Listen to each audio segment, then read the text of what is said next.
Florida is set to hike its minimum wage to $10 an hour at the end of this month, bringing it closer to the $15 national minimum wage that many progressive groups have been calling for. But a new report reveals that even $15 may not be enough for a worker to cover their basic living costs as inflation pushes costs higher across the board.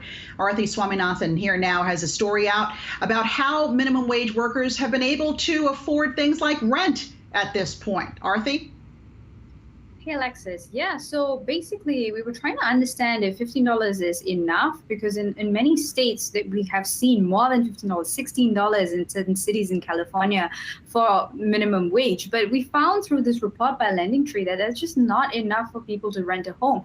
But when you use data from the Department of Labor and Census Bureau data to sort of estimate if you are paid minimum wage and you spend about 30% of your monthly income on housing, how much would that let you afford? And what we found that the states that were basically the worst for renters on minimum wage were Hawaii, California, and Maryland, I think. It was just ridiculous, the gulf between how much you can rent on minimum wage and how much you're actually paying in rent. So for instance, Hawaii has a minimum wage of $10, which makes you think, okay, I can afford about $525 in terms of monthly housing payment. The actual rent is a $1,600 price tag, which is really such a big difference. California is about the same. You may make $13 an hour, which is much higher than many states, but you're paying $1,600 in rent. That's also very, very difficult.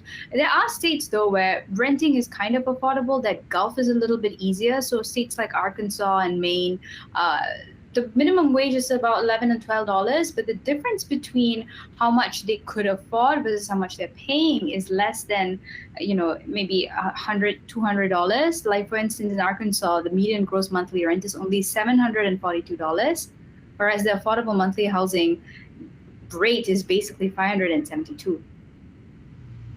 Well, so, all right, there we talked about rent. How much more expensive is it, though, if you own a home or trying to own a home on minimum wage?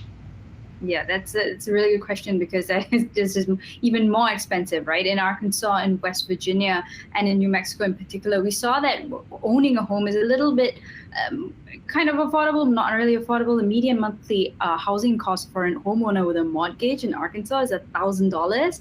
when you can only afford $572. So if you're owning a home, a lot more difficult than renting a home was the bottom line. But renting a home in and of itself, huge issue for minimum wage workers. So we need to think again about what is the cost of living. All right, Aarthi Swaminathan, thanks so much. We appreciate